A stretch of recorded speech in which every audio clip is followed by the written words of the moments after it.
Good morning and welcome to the fourth episode of Full Throttle here on Unprecedented TV. I'm Paul Naylor, Communications Director for the Alliance of British Drivers, and today we're tackling the soaring costs of fuel and the government's relentless net zero agenda.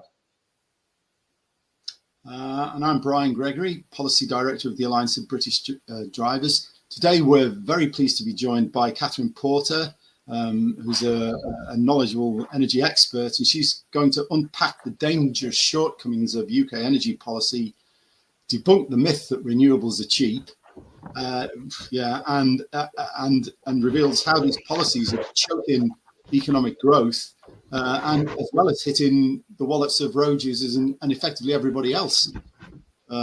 So from global energy failures to practical solutions, this is a must-watch episode. Buckle up. This is Full Throttle.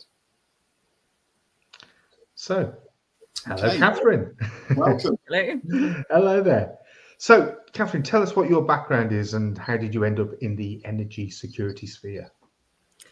My degree is in physics. I then went to work in the city, initially looking at technology companies. I was a casualty of the dot-com bust back in 2000. And after taking some time to do an MBA, I went back in the city. I then went into commodities and quite quickly specialized in energy. And I spent maybe a decade or so bouncing between the trading floors of banks and utilities, very much working at the sort of coalface of the financial side of the energy markets. And then just under 10 years ago, I set up my own consulting business. And originally, I started out doing very much commercial consulting, again, at that financial side of the market.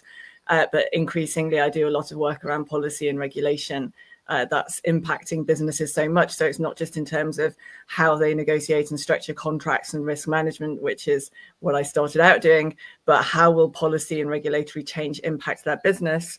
And do they need to get proactive in terms of lobbying government around some of those choices? And so that's an increasingly large part of my work. And then I also have discussions with both Ofgem, the regulator, and various politicians. I'm open to speak to any politician. I get a lot of engagement from the Conservatives, from Reform. I'm actually speaking at the SDP conference this year. I've had various independent MPs reach out to me. Labour and the Lib Dems are not interested in engaging, and this is something that we see actually across the board. It's not just me they don't want to talk to. They don't talk to anybody that doesn't share their somewhat idealist world view. Brilliant. I'm not surprised. Right. I have a suspicion that I'm going to open Pandora's box with this question, Kathryn. What are the shortcomings of current UK government energy policy? Well, okay, I thought you said this was 45 minutes. So, okay, I think from a motorist perspective, one of the big problems, and this isn't really being discussed very much, is the fuel duty and the energy profits levy, the windfall tax being levied on North Sea oil and gas production. Now, this might seem a little bit niche to most people. Back when the Ukraine war started, oil and gas prices went up quite a lot. And so the newspapers were full of stories of energy companies making large profits. And people got upset because obviously they could see the household electricity and gas bills going up. Now, unfortunately, some of this is to do with the way that energy companies all get lumped in together under the bracket of energy companies. The companies that were making the big profits were people like BP and Shell, who actually don't sell to households. I mean, Shell had a really small supply business, but it was pretty minor. So, and also they make actually most of their money outside of the UK. So when you saw these like BP making massive profits, BP was making massive profits, but it wasn't at the expense of British taxpayers or British motorists. No. The companies, the biggest companies active in the North Sea are people like Harbour Energy. If you saw a headline that said Harbour Energy makes massive profits, then most people would go like, okay, fine, like who cares? They're not a household name, and they're not, them making big profits doesn't upset people. So in response to that whole upset, the government introduced a windfall tax on North Sea oil and gas. And that tax has not reduced in response to the reduction in oil and gas prices. Gas prices are down 84% since their highs. Now, Harbour Energy has said that on some of its North Sea activity, it's now paying an effective tax rate of something like 110%. Now, obviously, that is just pointless, right? So if you're going to pay more tax than you even make in revenues, you're not going to bother. And so Harbour's just announced several hundred job losses. It's announced that it's going to move its activities away from the North Sea. And this is repeated across the sector. So other independents, Enquest, Serica, Ithaca, all of these people that nobody's ever really heard of unless you're in the industry, they're all sort of pulling in their horns and really thinking about their strategy and whether they shouldn't just move to other countries that have a less penal tax regime. Now, on top of this, you have the government's limited and refusing to grant new licenses, which means that we're not replacing the oil and gas that we're producing with new achievable reserves and resources. Now, people say, oh, the basin's in decline, so this doesn't really matter, blah, blah, blah. But actually, Norway just made a massive discovery not far away from the UK continental shelf. So we know there's more oil and gas out there, and some of it is going to be stuff that we can extract. Now, what people don't realise actually is that Kathryn, sorry, under the current regime, though, the government isn't going to exploit those reserves, and in fact, we'll end up buying oil from the Norwegians that we could have actually extracted ourselves. Exactly, and actually, there's a massive tax impact for this that people can't really see. So the windfall tax itself, because it's going to mean that fewer barrels of oil and less gas are produced from the North Sea. Investment bank Stifel has said that they think that the reduction in tax income that will cause will be something like £20 billion across the remaining life of the basin. Now, and you're also seeing job losses in the supply chain. So hundreds of thousands of people work in the supply chain. So not just the companies that are like Harbour and Ithaca and so on that are extracting the oil and gas. You've also got the companies that provide all the equipment, that service the platforms, all of that stuff. There's tens of thousands, hundreds of thousands of people working in that supply chain. Their jobs are at risk. So obviously the taxes that those companies pay will fall. We've seen the customers of the oil and gas companies, the refineries and chemical factories closing and scaling their business. That also has a tax impact. And finally, the one that really isn't on the radar is that because of the way our tax regime works, producers pay extra tax while the field is producing, but then they get a rebate when they move into decommissioning. That means the government gives them cash. Now, that wasn't expected to happen until the late 2030s or into the 2040s. But because the people are scaling back their activities, that's all coming forward. And now it's expected to be in the early 2030s. And it's going to be something like £2 or £3 billion a year in cash that the Treasury has to fund to pay out to these companies under the tax rules. So not only will the tax receipts fall, but a massive tax liability is looming. And it's just outside the Office for Budget Responsibility's 5-year budget horizon.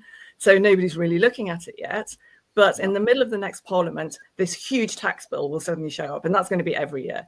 So the Treasury is going to have to, not only is it going to lose the 20 billion of direct taxes from the basin, the additional billions from the supply chain, it's also going to have to start funding these tax rebates to producers, and that's coming much sooner than it would have done otherwise. Now, if you look at the economy as a whole, now clearly people are talking about a 50 billion tax black hole that's going to have to be filled in the budget. What does that mean from a motoring perspective? Well, your oil and gas is more expensive than it would have been. Well, gas obviously is not an issue, but the oil is more expensive. You're probably going to start seeing increases in fuel duty. You're going to see increases elsewhere in taxes. Income tax is probably going to go up. VAT might go up. You know, all the taxes that we end up paying as individuals will have to go up to offset the reduction in tax that you would have had from the North Sea. So that whole part of oil and gas policy, where we're doing down our own resources and importing instead, has a massive, massive tax implication that will hit all of us in our pockets. Yeah, well, and now the economy. And then, of course, you've got the whole thing around, we have the highest industrial electricity prices in the world, and in the developed world, and the fourth highest domestic electricity prices in the developed world. We've seen wholesale electricity, gas prices, as I said, falling 84%. We've definitely not seen that reflected in the bills that we pay for gas and electricity. And why is it? What's driving those bills? It's the cost of net zero. We're paying billions of pounds a year in subsidies. The subsidy last year for offshore wind, the new subsidy last year for offshore wind was £83 a megawatt hour in today's money. The price to generate electricity from gas last year was only £73 a megawatt hour. Yeah. So it's 13% higher for offshore wind. Onshore wind and solar were just slightly below 70 or just above 70. It was around there. So it's slightly below. But of course, the wholesale price of electricity includes a massive carbon tax. Yeah. So if you strip that away, then the cost of generating electricity using gas is the cheapest way, along with nuclear. But I mean, the whole thing's crazy because the renewable strategy, if there's too much capacity coming in from renewables, they'll actually pay them to curtail. Yes, exactly. So the Seagreen wind farm that opened in October 2023, in 2024, 2/3 of its output was curtailed. Of the amount of electricity it could generate, only 1/3 actually was used. Because they don't know how to. And they got paid. And now, so those curtailment costs are a couple of £1 billion a year.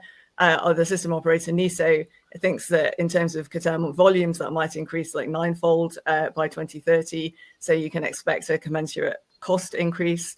And this is because we have an explicit policy called Connect and Manage that says basically don't worry about whether you can use the electricity, just connect the wind farms. That's the priority.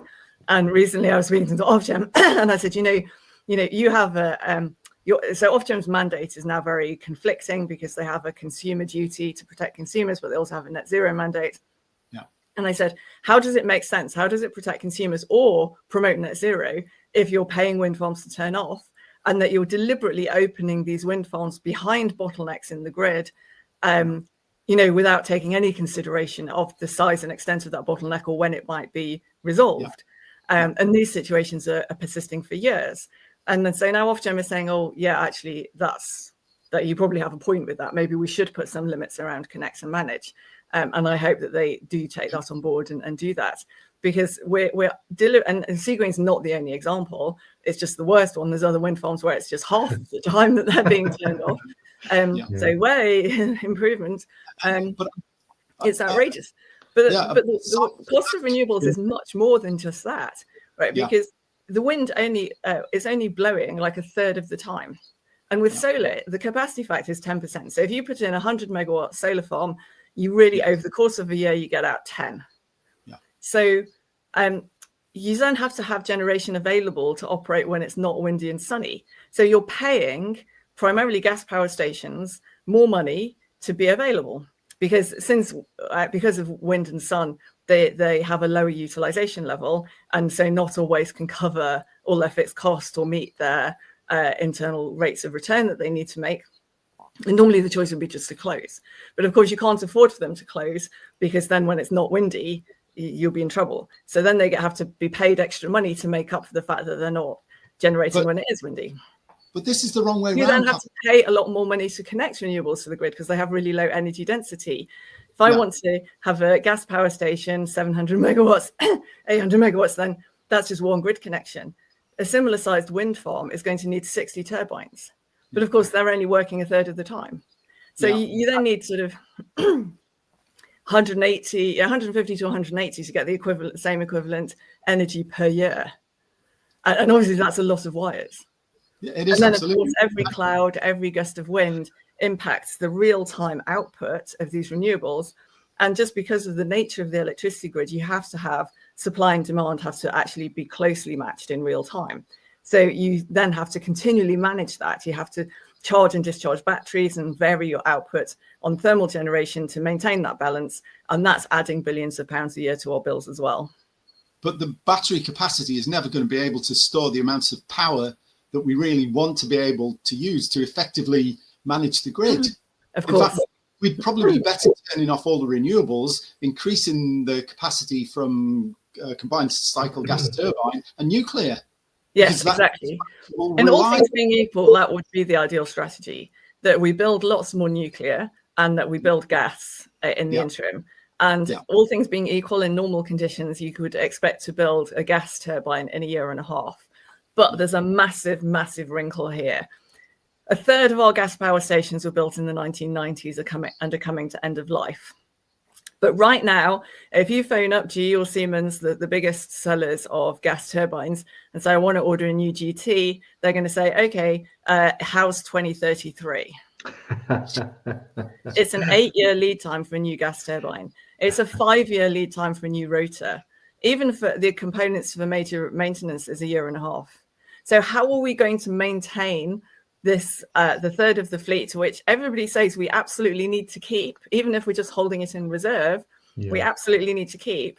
How are we going to do that with end-of-life assets that you can't upgrade and refresh or replace?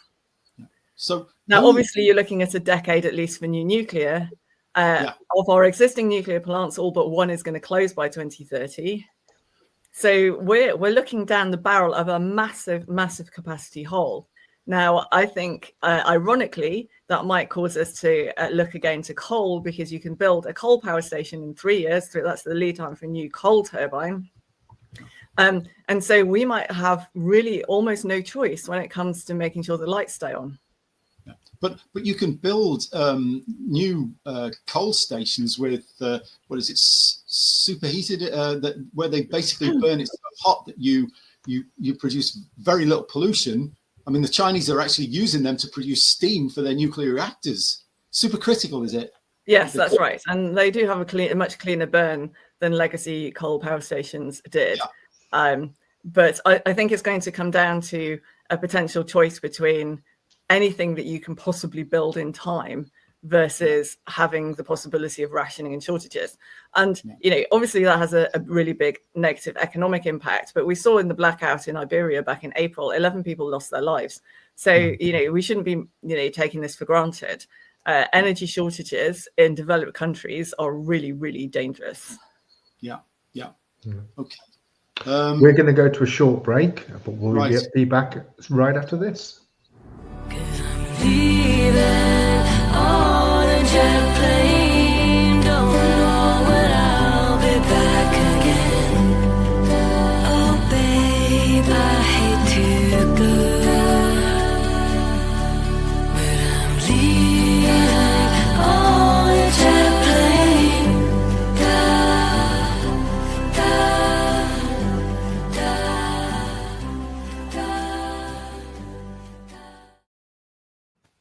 Oh, the first time I heard that was not Sophie, whatever she was called, it was Peter, Paul and Mary. It's like 50 years ago. It's a nice song. Anyway, Paul, you're gonna.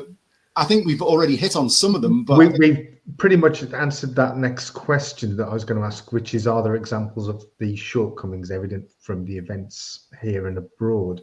But we've touched on Iberia and Norway, but Heathrow often gets mentioned. Yeah. So that's the other big black hole that we're facing. There was a huge spike in grid investment in the 1970s. So half of our power lines, a third of our transformers, and 30% of our switchgear were built in the 70s. Now, power lines is not such a big deal because they do last quite a long time, but not so much transformers. And the one that caused the blackout at Heathrow was installed in the 1960s. And weirdly, National Grid thought that it had a low rate end of life rating, which meant they thought it had quite a long way to go before it might fail. And I've had some pretty interesting discussions with Ofgem around this, around how they should be looking at these things, because National Grid and the other regulated utilities, they can't just spend what they want. Well, they can, but not if they expect to get the money back from consumers.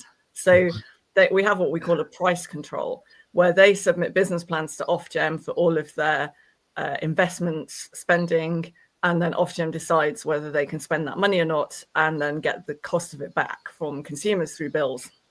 Right. And these price controls last for 5 years. So I looked at the second price control period that's just finishing now, and the third one that's about to start, and they're consulting on how much money they'll be allowed to spend. And what you notice is that time and again, Ofgem is saying, oh yes, the investment that you want to make to connect renewables, that's all great. These projects are amazing. Yeah, you can definitely have the money for that. But when National Grid comes along and says, right, we need to spend all this money to upgrade legacy grid, then Ofgem's like, no, you haven't proved the need. You haven't put in any projects that are lower than the benchmark. We're going to, and they're taking a knife and slashing the request for this expenditure. Now, it might be that because everyone knows Ofgem is more interested in connections, and connecting new stuff is a bit more interesting than dealing with old stuff, that simply National Grid doesn't devote the same resources to the legacy infrastructure planning, and therefore isn't putting together such compelling business cases for that. or it might be that Ofgem itself is just very biased against those projects. But either way, and I said to Ofgem, you need to understand that, because this happened in the previous price control as well. And now you've had, and that incident at Heathrow, there were 2 maintenance failures associated with that substation. They knew there was moisture ingress within the transformer that would cause it to fail. And under their own maintenance rules, that transformer should have been taken out of service until that issue had been addressed and rectified. They also had a long-term fault that they'd known about for at least 2 years. So they knew about the moisture ingress for, I think, something like 4 or 5 years. They knew about the fault with the fire suppression system for about 2 years. So how is it they know about these faults and they're not addressing them? And the regular maintenance had been delayed and delayed so often at that substation that, you know, they'd also extended the gap between maintenance periods. They changed their policy on maintenance. So instead of having like 4 years, they moved it to 5 years. But not only had they not done it in 5 years, they now was like at 7 or 8 years. So they were halfway through what should have been the next maintenance period. So there's been a huge neglect, if you like, of legacy infrastructure. And given there was so much investment in the 70s and all this stuff is now 50 years old, some of it really will need replacing. But because bills are so high, Ofgem doesn't want to charge more money for grid investment. So the focus is, well, we need to connect all these new renewables, and then you don't have any money left to spend on the legacy grid. And so what you might find is more transformers catching fire, switchgear failing, and that causing, you know, power cuts and localized blackouts. And obviously, I mean, the Heathrow thing costs tens of millions of pounds, so this isn't trivial. But I mean, the other thing is that the more and more renewables we try to connect, the more and more copper and all the rest of it, cement and stuff like that, we're going to need to build wind turbines in Orkney, and then copper wire the power back to the mainland. And then the other thing is you need to upgrade all the substations, because if you're going to charge electric cars and things, it means all the consumer units have to be uprated, and the cost must be enormous. So I wouldn't be able to have an electric car here because I'm right on the end of the network. I'm the last house, and I've got this single phase supply that comes over some fields. So I actually have a backup diesel generator just in case. Right. But honestly, I'm just going to drive the cars I have until they fall to bits. I think most sane people will as well, because I'm not a great fan of battery electric vehicles because I don't like lithium-ion batteries. You know, they're very dirty to make, and that's what people don't take into account. They're not environmentally sustainable, and I actually hate driving automatics, so I won't be swapping. I was in Montana in the summer, and we rented this car, and obviously in North America they like everything big, and so we had, I don't know if you know the Ford Expedition. And this thing's like a tank; it's enormous. So you pull out to overtake something, and it's an automatic, and you put your foot down. Absolutely nothing happened. And then you've got oncoming traffic and you're like, like nothing's happening. I'm not overtaking this car because there's actually no extra power being delivered. And then all of a sudden the car goes, oh yeah, you're pressing the accelerator a lot. Oh, okay. And there's this huge lurch as it changes gear. And then you get I think I've seen them on things like the oncoming traffic is getting closer and closer. And like, oh. I wouldn't fancy that at all. I like. No, I didn't enjoy that experience. No. I'm quite happy with my manual. Well, my wife won't drive an automatic. She's got a manual as well. I have intermittent back problems. I used to drive a manual. Basically, I drive an automatic now for convenience, just in case sciatic pain kicks in, but I wouldn't otherwise. Anyway, I don't really like. I try and avoid driving anywhere where I'll have to sit in traffic and be on the clutch all the time, because I have disabilities that have a similar impact. But now I live quite rurally, so that's not really a thing. And, you know, when you've got nice 60-mile-an-hour rural roads, then, you know, the manual is really good. You can corner nicely, you can accelerate and overtake people. I'm with you on that. But of course, the safety crazies in Vision Zero, they'll have everything reduced their horse and cart speeds if they can possibly. But see, this is the whole hair shirt thing around net zero. That they do, you know, they want us to travel less. They don't want us to fly. Absolutely. They want us to heat our homes less. I mean, NESO puts out this thing called the Future Energy Scenarios every year, which I really stopped paying attention to because I did an investigation when it was 10 years old and discovered that it was actually quite a rubbish forecasting tool. Lots of people use it for forecasting, but I looked at over 10 years at each scenario and what they said on certain metrics. And then I compared it with outturn when you actually got to the outturn, and discovered a massive directional bias within the models, that they were always appearing just on the edge of the scenarios and sometimes outside them. Yeah. And I just thought, well, this is a bit useless. So I stopped paying attention to it. But then occasionally someone will draw my attention to some aspect. And one of those was around heating. And they just randomly said, oh, people will heat their homes 1 degree less. So I asked them, I said, okay, can you show me the data that you use to support this? Can you show me household heating data so I know what you think people currently heat their homes to? So they sent me some stuff which I already had found, which was government data that went back to, it was like 2011 or 2013 or something. And okay, I mean, this is more than a decade old. Where's the more recent data? And then we haven't got any. And well, then how do you know people will be, if you don't know what the temperature is that they're heating to now, how do you know they'll reduce by 1 degree? And well, we just think that's what they'll do. Well, but why do you think that? Well, I mean, in the gas crisis when everything was expensive, we think they did that. So we think they'll do it again for net zero. I'm like, but what evidence do you have? Oh, clearly evidence doesn't matter.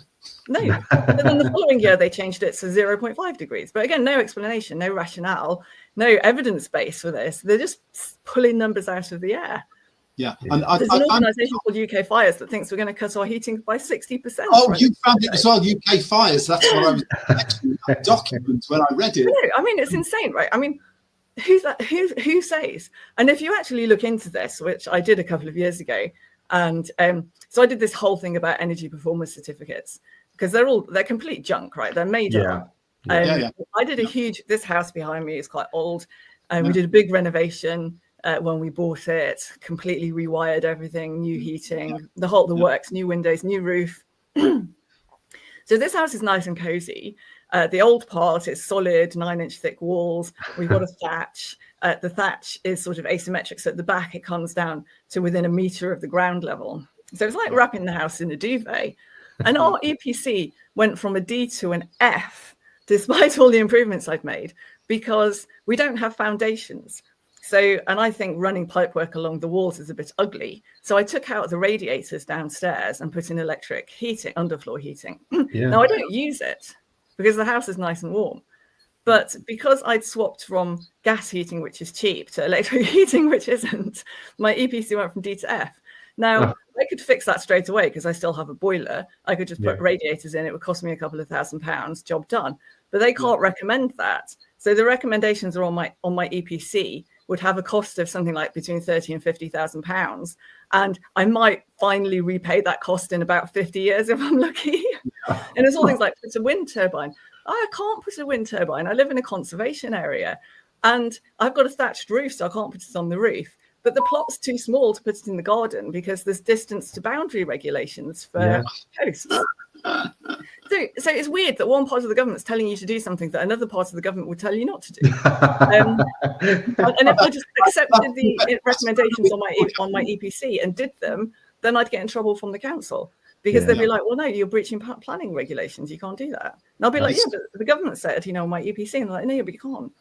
Like install outside cladding on your house. Well, you need planning permission for that. You can't just do it. Justification of jobs. There you go. So, I mean, it's absolutely crazy. So this whole piece, and actually, while I was doing that case study about my own EPC and how the EPC works more broadly, I did a bit of research into building use in the domestic space and how that had linked with heating. And so I found some really interesting stuff going back to the 1930s, where you'd have all these local authorities. And obviously in those days, it was all men. And you find these like documents of minutes from council meetings and so on. And they're saying, well, housewives don't want this and that happening in their scullery and all the rest of it. And I'm like, well, how do you know? But of course, back in those days, the men would go out to work. The women would stay in the home, but they'd typically be in the kitchen or the scullery where they'd have a fire or a range. And the rest of the house wouldn't be heated. And even though you had little fireplaces in the bedrooms, they were typically only used for elderly people or if people were ill. And so, and then children were not in the house during the day. They were either at school or working or playing.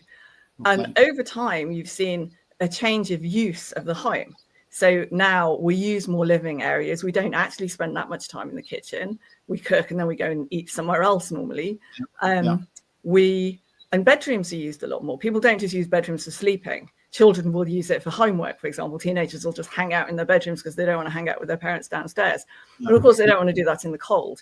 And then you have this whole trend of people sleeping naked. And so they want to have their bedrooms heated. So if they get like they're not chilly. And so, historically, you didn't heat bedrooms. Now heating bedrooms, even round the clock, is a lot more common. And so the energy consumption from heating is increasing simply as a result of us changing the way that we use the buildings that we live in. Yeah. And the government really isn't picking up on this, I suspect, not properly. Well, no, I mean, they just say, they think insulation and behaviour changes. So I think there should be some behaviour changes, because I think we did get used to a period, particularly where gas prices for heating were quite low, of wearing fewer clothes at home and putting the heating on instead. So, how many people do you know that will walk around in shorts and t-shirt year round and bare feet and just turn the heating up rather than putting on a jumper? I have that argument sometimes with my husband. He'll be like, oh, it's freezing in here. Also, we have 2 cats, one of whom is extremely stupid and won't use the cat lab. So we keep a window open for her. And so then I'm not going to heat the room just so the cat can go in and out of the window and have the window open. I put on a jumper. We have blankets on the sofa because it's actually quite cozy to do that anyway. We've got a wood burning stove, and that's fine. And then my husband comes and I'm like, we'll put some socks on and a jumper and stop moaning, right? Because I'm not putting the heating on just just that. Right. Trying to get us back onto our agenda. We briefly touched on the sort of problems, the grid problems that have occurred around the world. Do you want to go into any of those in more detail? We've talked about Heathrow. Do you want to mention the Iberian thing and the other thing which has come up recently about Norway? And I mean, most people, certainly not in the automotive sector that we're really, don't seem to realise that we are now really very, very heavily dependent on energy that we're importing from outside through interconnect and things like that. Yeah. So the Norway thing is very interesting. We now import a lot of our electricity. And actually, we've come to a point where we're pretty reliant on imports. And one of the countries that we're very reliant on is Norway. The other one's France, actually. So we have interconnectors with Norway, France, Netherlands, Belgium, Denmark, and Denmark. We also have a lot with Ireland, but we always export to Ireland. So I kind of treat that as just another source of demand on the GB grid. And actually, if we came to demand control, which is when they ration it because there's not enough demand, there's an agreement with Ireland. And so Ireland, it's the whole island of Ireland has a unified electricity grid. The agreement is that they would get reductions in the exports to them in line with curtailment demand control in Britain. So it's literally treated as an extension of Britain for the purposes of electricity. And I don't mean to make any political thing out of that. That's just simply how the electricity market works. So France and Norway have very different energy mixes to everyone else. France is heavily nuclear and Norway is heavily hydro. It's about 90% hydro and about 9% wind, and then a few other random bits and pieces. And all of the international interconnectors in Norway connect in the south of Norway. Norway's divided into 5 pricing zones, and this one is called NO2. And they don't have very good connection between the different zones. So the north of Norway actually has abundant, their reservoirs are overflowing, they've got heaps of water. But in the south, they're approaching 20-year lows on their reservoirs. And this is becoming a real issue politically, because since they opened interconnectors to Britain and Germany in 2021, they've had huge price volatility in Norway. They've seen Germany close its nuclear reactors and us closing our coal power stations and essentially replacing that with imports from Norway. And that's caused a lot of price volatility in Norway, because now their market prices respond to whether it's windy in Britain and Germany and not. So they used to have very low stable prices and now they jump all over the place. But they've also increased a lot in outright terms. So the Norwegian government is now subsidizing end users, sort of households in Norway, to up to 90% of their electricity bills.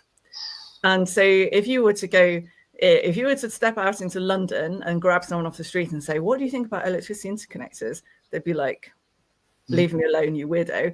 If you went to Norway and asked them that question, they would give you like a detailed answer about how terrible they are and how they're causing price increases in Norway, and this, something needs to be done.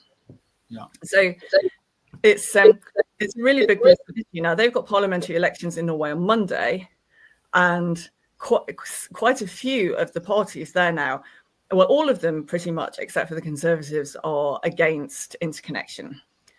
And Labour, which is the governing party right now, has taken the position that it's not going to approve any more interconnectors, but it won't ban or get rid of the existing ones, except for ones that are expiring through age.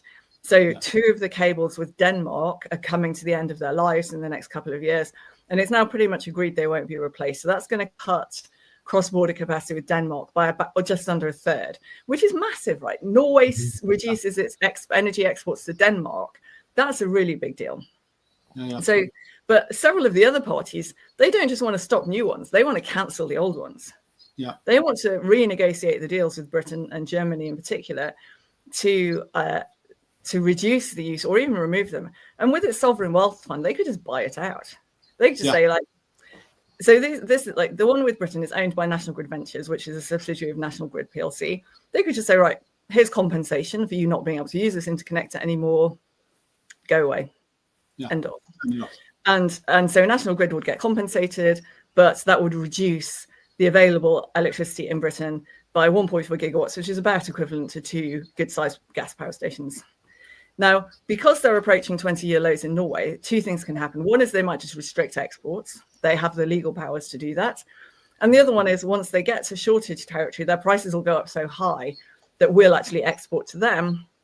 And so that means that instead of just losing 2 gas power stations because we just lose the imports, we're exporting. So that impacts is then 4 gas power stations. And we don't have that to spare. The other problem is France. They have really neglected to refresh their nuclear fleet. Twice in 6 years, they had to take large numbers of their reactors out of service because of systemic problems. The French regulator has said with an aging fleet, we can expect that to happen again. The 2 times it did happen, it lasted about a year and they were importing instead of exporting. So, and we have a bigger capacity with France. It's something like 3 or 4 gigawatts. So, you're talking, if we were exporting, then you're talking much more like 8 to 10 power stations. And because instead of importing, we're exporting. And so we just don't have that to spare. And then, of course, if our power stations start closing, you quite quickly see why we get in a hole. Yeah, well, absolutely. And if all this happens as the Dunkel flags are up in, right across Northern Europe, then we're up a gum tree very much. Yeah, and we've had wind output this year's down 6% in Britain, despite we having more wind turbines. Imports are down 10% because wind is down in Europe as well. And hydro levels have been down across Europe, not just in Norway. And so as a result, we've had to increase our use of gas power stations by 17%. Yeah. So all of this is adding to, the figures don't add up because the government's trying to drive us down a path where we become more and more reliable on reliably unreliable renewables. Yes, exactly. So, and they're lying to us about saying they're cheap and they're not. Yeah. So they claim that these are cheaper than gas and nuclear generation. They're not. Even the subsidy isn't cheaper than generating with gas. No. So if the first order cost of renewables, the subsidy, is higher than the cost of generating electricity with gas, then once you take the full system cost into account, while you're paying for the backup and managing the intermittency and the extra connections and the curtailments, then no way. I mean, it's way more expensive. That's why our bills are going up. Yeah. I published a report in May where I looked at the cost of net zero, and I found that if you look since 2006, we've spent just under £220 billion in today's money on net zero and achieved no reduction in bills whatsoever. That's just money out of the door. Yeah. And the Climate Change Committee has said that it doesn't expect us to see any net zero savings until the 7th budget period, which is 2038 to 2042. And its assumptions on wind costs are crazy optimistic. I mean, they think that in 2030 they're going to be half what they are today, but costs are increasing, not decreasing. So that is just never going to happen. But when Miliband says we're going to have £300 reduction in bills by 2030, even the Committee on Climate Change disagrees with that. And this is something that hasn't really been reported. Climate Change Committee said not until 2038. Miliband is like, oh, £300 in 2030. No, that's just some number he pulled out of the air. Well, it came from a piece of research by a consulting firm called Ember, that they were using an old price cap, and there'd already been a £300 reduction by the time they published that report because of the falling gas prices. Right. So it's just it's a house of cards built on a tissue of lies. It's just dreadful. Basically. Yeah. Right. Yeah. Okay. Now this is probably another even worse Pandora's box question. How can we future-proof or even present-day proof our energy generation capacity to avoid or to at least head off all these problems? I mean, well, this is really difficult. Energy minister tomorrow. So we immediately need to stop new subsidies. I mean, Miliband now wants the subsidies to go to 20 years. This is insane. We started subsidizing wind in 1990. It's already been 35 years and they want more. Yeah. Like, how crazy is that? They've had 35 years of subsidies and they want more. They want another 20 years at least.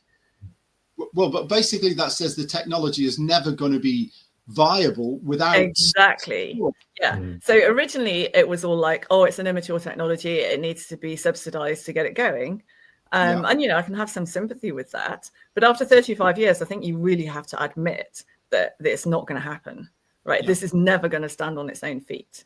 And actually, that should be kind of obvious when you think about it, because so the way electricity pricing works is that you're supposed to charge something that's essentially your short-term marginal cost of production. Now, at the moment, because of marginal pricing, that's based on the last gas power station that you need to meet demand. But if we got rid of all the gas power stations and just use wind and solar, then the wholesale price of electricity would fall down to around zero.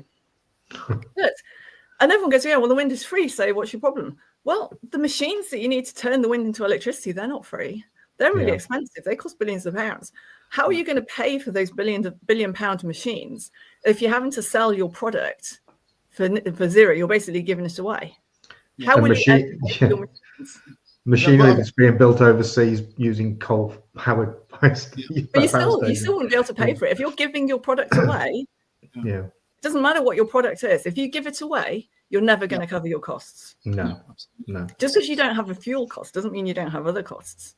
No. Yeah. And so the logic, right, if you think this through, just as a thought experiment, it doesn't work. Yeah. And yet our whole energy policy is based on this. So we established that the renewables, they're not cheaper than gas and nuclear generation. No.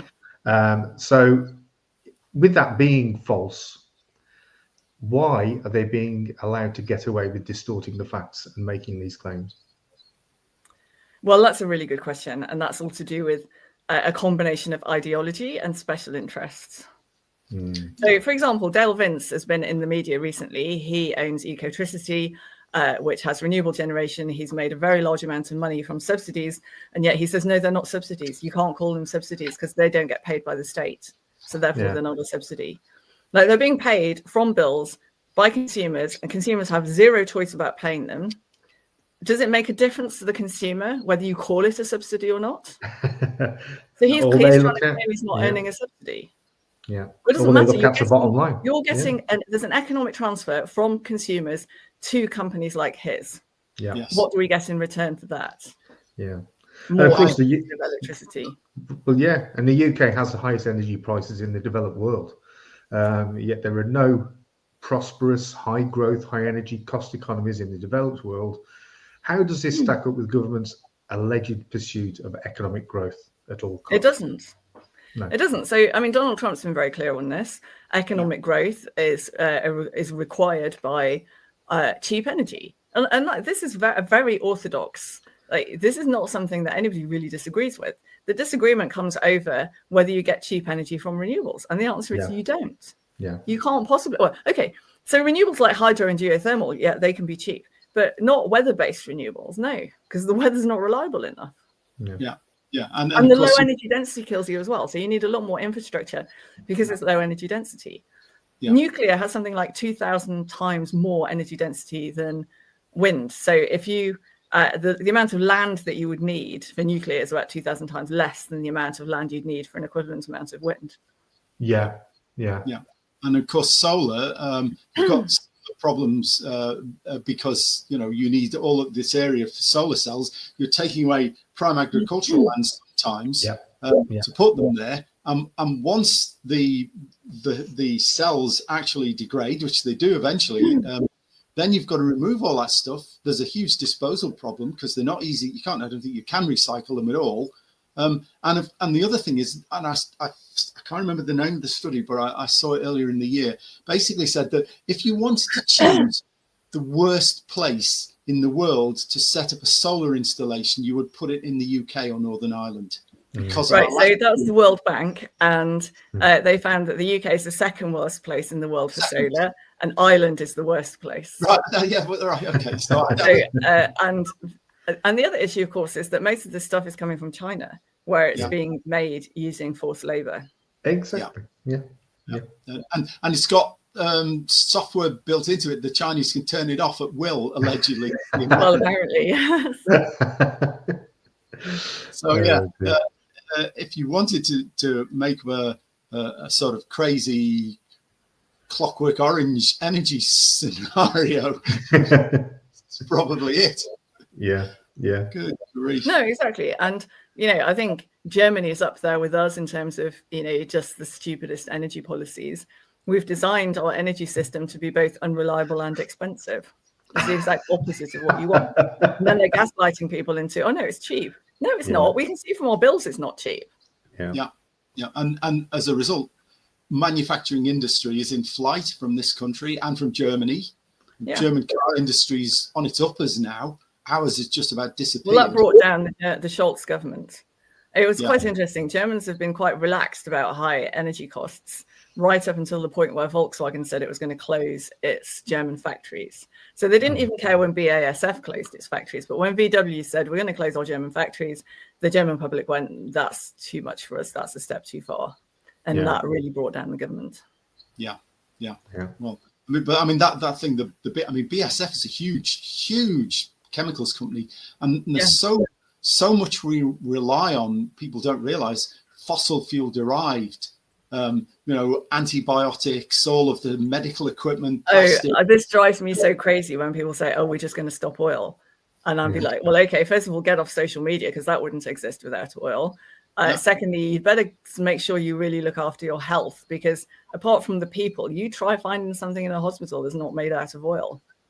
Yeah. If you go for chemotherapy, you walk on a floor made out of oil, past walls made out of oil or covered in oil, through doors made out of oil, past windows made out of oil. You go sit on a chair made out of oil when a tube made out of oil connects you to a machine made out of oil that delivers drugs made out of oil into your body. Chemotherapy drugs and almost all other drugs used in modern healthcare are made out of oil.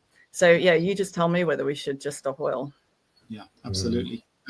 With you 100% on that because of my own background in chemicals. It's crazy.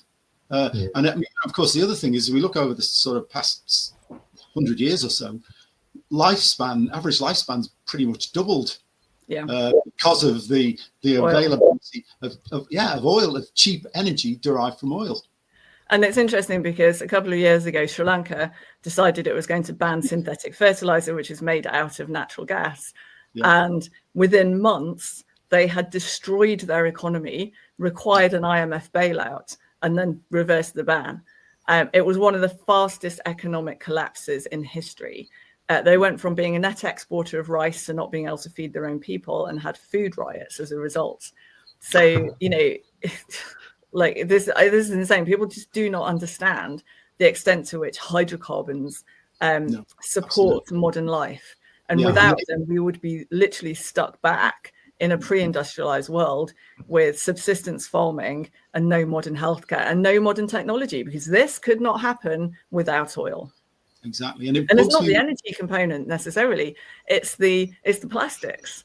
And they're everywhere. I can't wait. I can't wait to hear your thoughts on this, Kathryn. Brian, do you want to ask the last question? Yeah, go on. All right then. Listen, I'm afraid we've opened Pandora's box so many times today.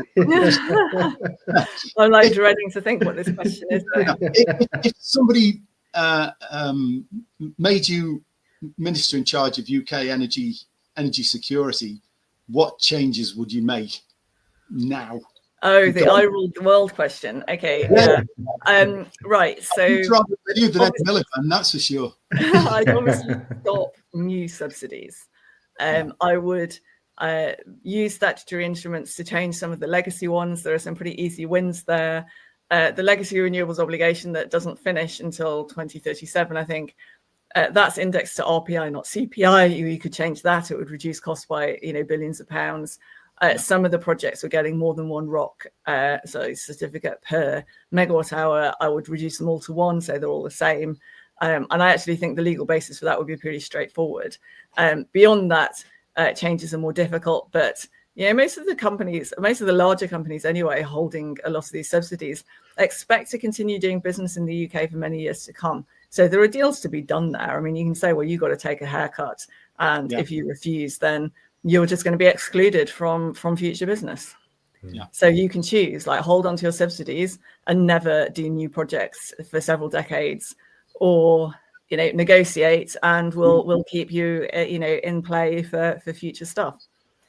So I'd do that. Then I'd have to think really hard about what I was going to do about the capacity shortage, because here we are constrained with supply chains.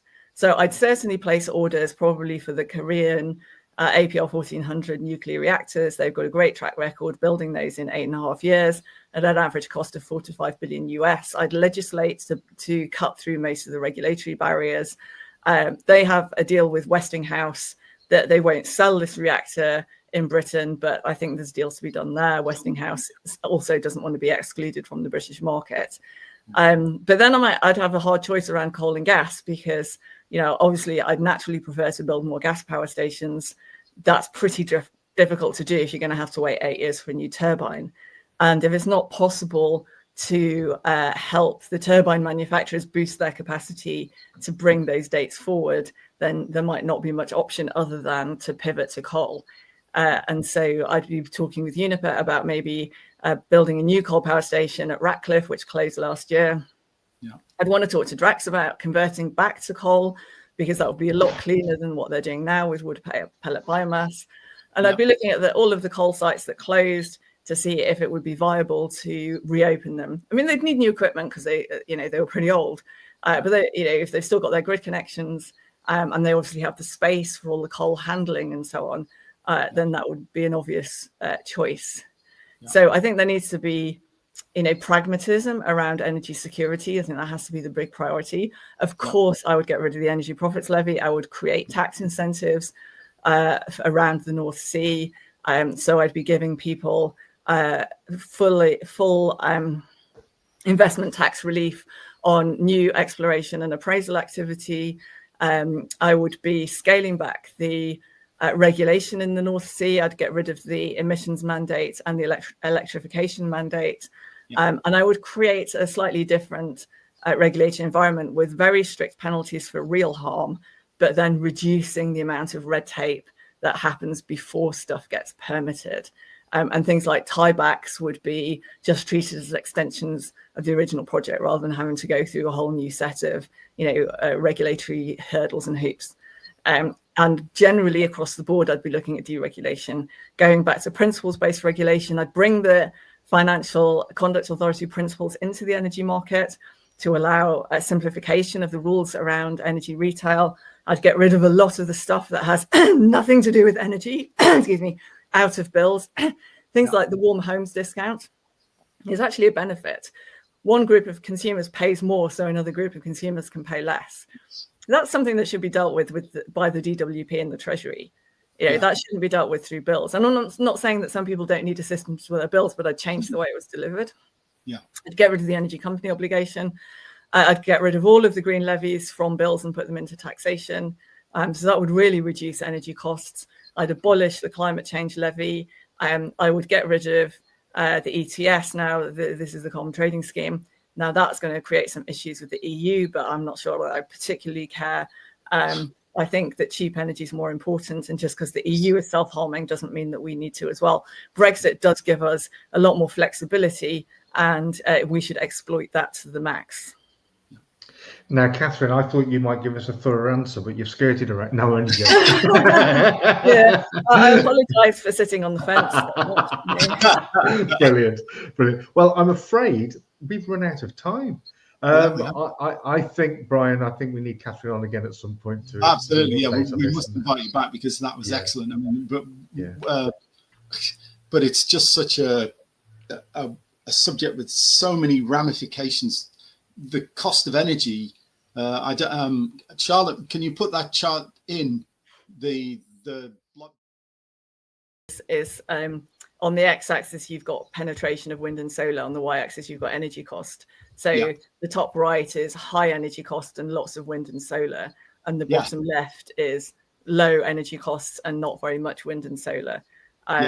You can do alternatives where you're comparing with economic activity, and then obviously you get an inversion on the y-axis. But I mean, the point is wind and solar lead to expensive energy, and then that has an economic detriment.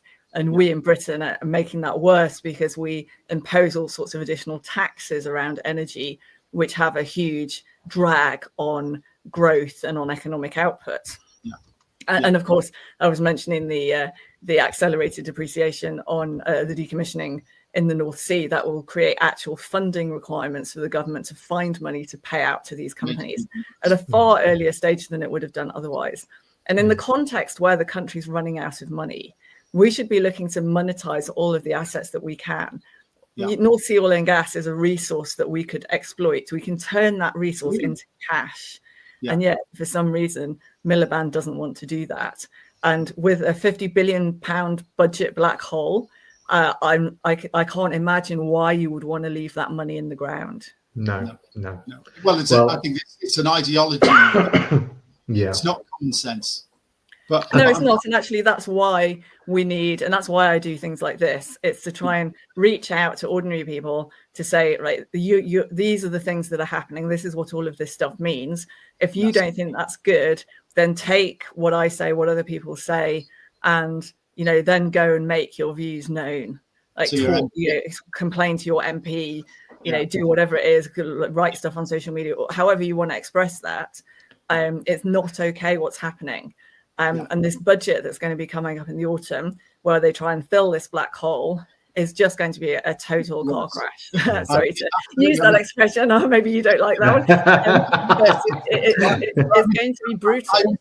I always remember the Churchill quote. He said, trying to tax your way to profitability or to economic growth is like standing in a bucket and trying to pick yourself up by the handles. Yes, exactly. And this Labour government seems to not understand that. They say like nobody in the front bench has any experience in running a business, and they see business as this other that is just a source of tax, and they see rich people as a source of tax. And well, guess what? Rich people are super mobile. They'll just go somewhere else, and businesses do the same. We're seeing that in the North Sea. We're seeing like companies like Harbour Energy is the biggest producer in the North Sea. It's a UK company listed in the UK, and it's starting to move its activities away from Britain to other parts of the world where the tax regime is more favourable, and that's causing jobs to be lost here. And so you lose the direct jobs, you lose the indirect jobs in the supply chain. The customer side with the refineries and the chemical plants are closing. So there's a huge adverse tax impact from that. And that's contributing to this £50 billion black hole that they need to fill. And at the same time, the bond markets are expressing discomfort. Our cost of borrowing's increased significantly. So what's Labour going to do? It's almost certainly going to have to break its manifesto promises around taxation. It's showing no willingness to cut spending, and it's looking harder and harder to avoid that IMF bailout that people are talking about. And of course, that will come with compulsory spending cuts and compulsory tax increases. And so that will make it less in our control to recover the situation. The IMF will only care about getting its money back. It won't care about wider economic growth or hardship to the British people. And so we need much smarter energy and economic policies to prevent that from happening. Well, it's not like Labour to go back on the promise, is it? So, Brian, Kathryn, I think we're going to have to say that that's it for today. But would you be up for coming on again another time, Kathryn? Definitely, yeah. Brilliant. It's been really useful, really interesting. Thanks very much for coming on. Yeah, thank you ever so much. to come back in the future. Thank you, Kathryn. It's my pleasure. Thank you.